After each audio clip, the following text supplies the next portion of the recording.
है किसी भी पक्ष में देखो, किसी भी अंग में देखो, मेरी श्यामा जी के चरणों का जो प्रकाश है, वो ही प्रकाश जर्रे जर्रे में नजर आ रहा है। मैं देखो तो मेरे प्राण प्रियतम के हृदय के अंदर जो आनंद है, वो ही आनंद श्यामा जी के रूप में प्रकट होकर पूरे परम धाम में विस्तृत है। इसीलिए तो ये आनंद की भूमि है। और आनंद भी कैसा है? सत्य है, चेतन है। इसलिए तीनों को मिलाकर सत्य, चिद और आनंद की भूमिका है।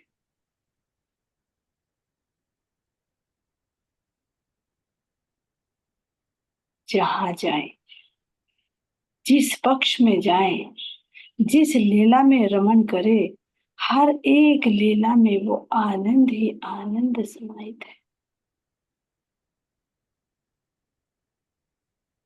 ये सखियो, मेरा प्यारा सा रंग महल, जिस रंग महल में होने वाली ये दिव्य लीलाएं, जिनसे स्वयं अक्षर भगवान भी वंचित है, तो अपना मरात्मा देखिए, अपनी महिमा देखिए, अपनी शोभा देखिए। जो हम इस सौपन को देखते देखते अपने आप को कभी तन के रूप में, कभी जीव के रूप में आभास करने लगते हैं, लेकिन मेरा मूल तन तो मेरे मूल नीलामी में है। ये सब तो स्वप्न है। असल में तो मैं अपने ब्रह्म धाम की रहने वाली, अपने धाम धनी के अर्धांग में, उनके आनंद अंग रूम हूं। और आनंद की लीला में हमेशा मगन रहना मेरा स्वभाव है।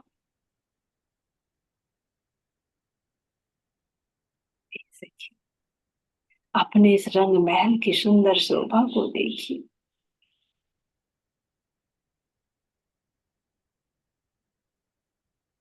ये रंग महल है क्या, जिसमें हम लीलाएं करते हैं, जिनसे अक्षर भगवान भी वंचित हैं। ये मेरे धाम धनी के ही पांचों ज्ञानेंद्रिय और चार अंतःकरण हैं, जिनमें आनंद की लीला होती है।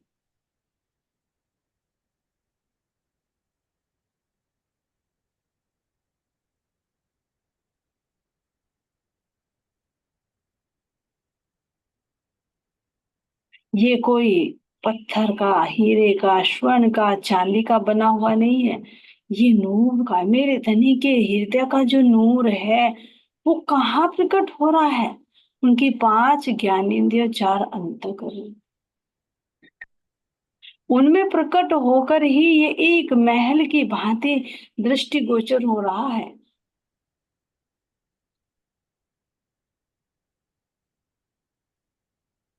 तो विचार कीजिए, जब ये सब नूर का है, मेरे धनी के ही हृदय का प्रकटीकरण रूप है, और मैं भी अपने धाम धनी का ही हृदय का प्रकट रूप हूँ, तो मुझे मेरे आहार के लिए, मुझे मेरे चलने के लिए, मुझे मेरे विश्राम के लिए किस चीज की जरूरत है? किससे करूंगी मैं? उसी नूरी तत्व से। जिस प्रकार ये पांच तत्वों का मिट्टी का बना हुआ बुद्ध को मिट्टी के ही तत्व की जरूरत पड़ती है, चाहे खाना हो, पीना हो, सोना हो, कुछ भी हो, पांच तत्वों से अलग नहीं। तो मैं तो आत्मा नूरमयी हूँ, दिव्य हूँ। तो मेरा आहार भी, मेरी वस्तु भी कैसी होंगी? सब नूर में। और नूर भी कैसा महाराज जी कह रहे हैं कि नूर नाम रोशन का दुनी जानत यो कर, सो तो रोशनी जित अंधेर की दुनी जाने क्यों लंदनी बिगर। कि मैं यदि नूर का नाम लेता हूं तो दुनिया समझती है कि जैसे यहाँ के चांद सूरज का प्रकाश, लेकिन नहीं। हम के धनी बता रहे हैं कि ये तो इस अंधेरे का विपरीत प्रकाश है। और जो मैं प्रकाश की बात कर रहा हूँ उसे केवल ब्रह्म आत्मा ही जान सकती है। ये तारतम्य ज्ञान के बिना अनुभव नहीं हो सकता है। क्योंकि ये तन तो मिट्टी का बना हुआ, तो इस नूर को कैसे देखे। केवल ब्रह्म आत्मा ही जो उनका अंग है वो ही उस नूर का एहसास कर सकते।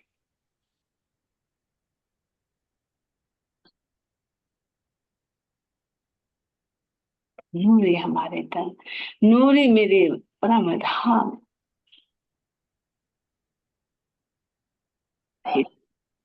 अपने इसको देखिए कैसे भौम भर ऊंचे चबूतरे पर सुंदर रंग महल सुशोभित है,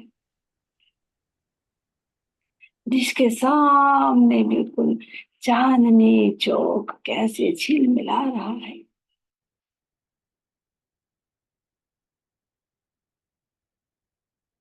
इस चांदनी चौक की झिलमिलाते हुए रेती,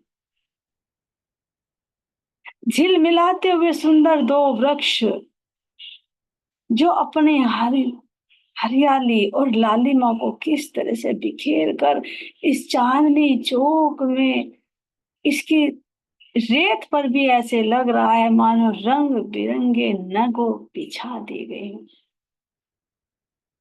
कितनी कोमल कोमल रेत,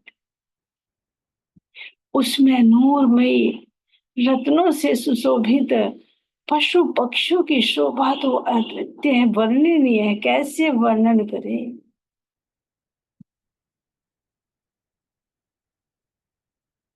अपने रंग महल में चढ़ती हुई इन 100 सीढ़ियों को देखिए, इन पर अपने चरण कमल रखिए तो कितने कोमल, और संग संग में मेरे प्राण प्रियतम के चरण कमल।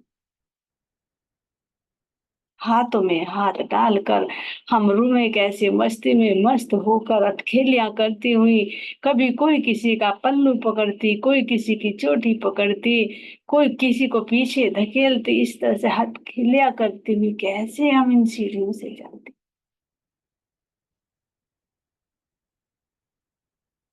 हे सखी, चारों तरफ आई हुई रोस को तो देखिए, जिसकी मैं परिक्रमा करते हुए चलूं तो मैं चारों कोनों पर सुंदर 6 बच्चे देखती हूँ, जिनमें जल कैसे उछाले ले लेकर उन्हीं में ही डलता है। पूर्व दिशा में मैं देख रही हूँ तो कैसे सुंदर रसीले फलों से लदे हुए 7 वन, जिनकी डालियां मेरे रंग महल के झरोखों से लगी हुई है, जिन झरोकों में बैठ कर हम यहाँ पर ठंडी ठंडी हवा का आनंद लेते, रसीले फलों का स्वाद लेती और प्यार भरी मीठी मीठी धनी की बातें करती। दक्षिण दिशा में देखती हूँ तो मेरा सुंदर बट पीपल की चौकी, जिनमें हम सब रूहें कैसे मिलकर झूला झूलने का आनंद लेती, और पश्चिम दिशा में जाती तो मैं कैसे अपने धनी के लिए प्यारे प्यारे सुंदर सुंदर फूल चुन चुन कर अपने धनी के हार बनाती।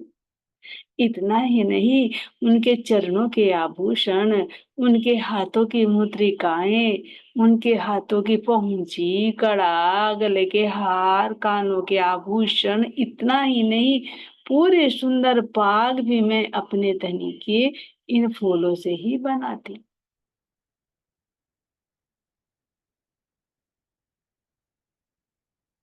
सखी, उत्तर दिशा में देखो तो मेरा कैसा सुंदर लाल चबूतरा, जिस पर हम सब सखियां 40 जुट बना बना कर बैठती और सामने बड़ो वन के अखाड़ों में होने वाले पशु पक्षियों के मुजरे का देख कर क्या आनंद लेती।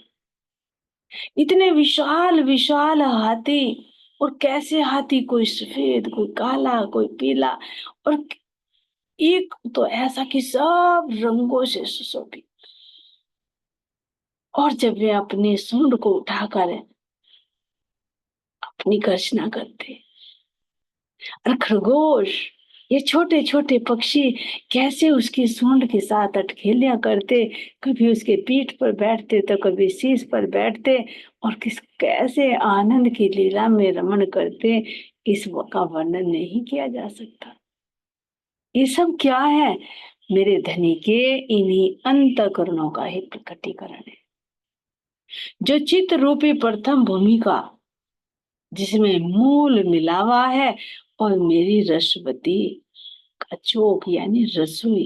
रस का मतलब जहां से मुझे सब आनंद मिल रहा है। कहाँ से मिलता है? मेरे धाम धनी की उसी चेतना से। उस चेतना से आकर कहाँ आता है? चित्त में। तो भाई ये मोल मिलावे में बैठकर ही खेल देख रहे हैं, मोल मिलावे में बैठकर ही धनी के सारे सुख ले रहे हैं। कहाँ बैठकर ले रहे हैं? उनके चित्त में। तो प्रथम भौम ये, जिससे हमें सारा रस मिल रहा है, यही मेरी प्रथम भूमिका। दूसरी भूमिका में देखो तो मेरे धाम धनी के ये बुद्धि रूपी, जिसमें हम क्या भुलवनी की रामत खेलते हैं और खड़ोकली में झीलते हैं। खड़ोकली में क्या? मेरे धनी के चित्त का रस, उसमें झीलते। तो कभी हम क्या करते? इन भुलवनी के मंदिरों में खेलते। यही मूल है जो अक्षर ब्रह्म ये भुलवनी का खेल बनाता है। मूल यही है, हर चीज का मूल मेरे परम धाम में है, लेकिन वह आनंदमयी है और संसार में विकृत है। तीसरी भूमिका में देखो तो तीसरी भूमिका मन रूपी है, जहां से मेरे धाम धनी अपने मन स्वरूप अक्षर ब्रह्म को दीदार देते हैं। जहां से हमारी दृष्टि, जो हम आनंद अंग है, सत अंग पर डाली, और सत अंग की दृष्टि आनंद अंग पर डाली। चौथी भूमिका देखो तो मेरे धनी का संबंध रूप है, जहां पर हम सब सखियां किस प्रकार नृत्य की लीला करते, चारों अंतःकरणों में सब रंग भरकर जब उस आनंद में सरोबार होती, दूसरी रूहों को भी देती, तो चार अंतःकरणों में चार ही नहीं, अनंत रंग झलकार करते हैं।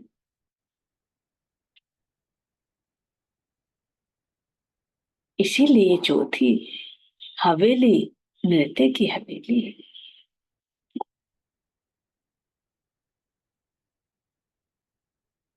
अपनी पांचवी भूमिका में देखिए, जहां पर हम धनी से एक चित होकर अंग से अंग मिलाकर एक रूप हो जाते हैं।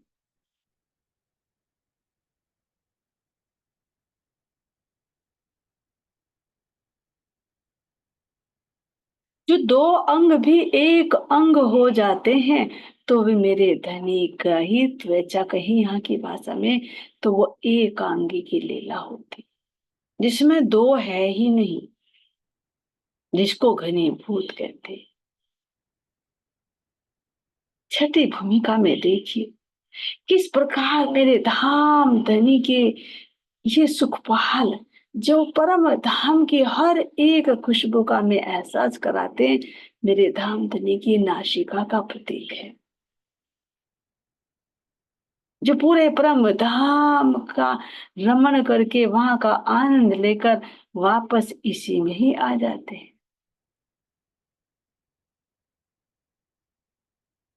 ऐसा क्यों? सातवीं भूमिका में देखिए,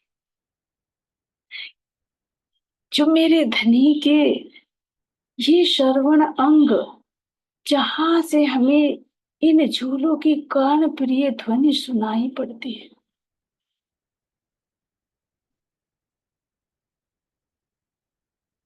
वो खन खन की मधुर आवाज।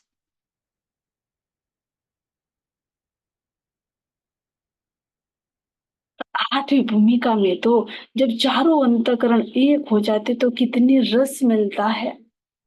तो वो रचना का प्रतीक हो जाता है, जहां पर हम सखियां चार चार की ताली देकर झूलने का आनंद लेते हैं। मानो मेरे धनी की रचना ही इन झूलों के रूप में अपना भाव प्रकट कर रही हैं, और फिर हम सब सखियां भी अपनी मधुर मधुर आवाज में धनी का गुणगान करते हुए कैसे झूला झूलती रहती है। जो चार चार की ताली यानी चारों अंतकरणों में धनी का ही वो मधुर रस समाहित होता है। जो रूह है, जो हम है, वही श्यामा जी, जो श्यामा जी वही मेरे धनी। एक रूपता की लीला है, चित घन की लीला है। ये सखियों, नौवीं में देखिए मेरे धाम धनी की दृष्टि नजरों का प्रतीक है, जहां से खड़े करके हमें धाम धनी पूरे परम धाम का नजारा दिखाते हैं। इसीलिए इसको दूरदृष्टि दूरदर्शी का। और इन सब का प्रकाश कहाँ पर आता है? मेरे रंग महल की चांदनी पर।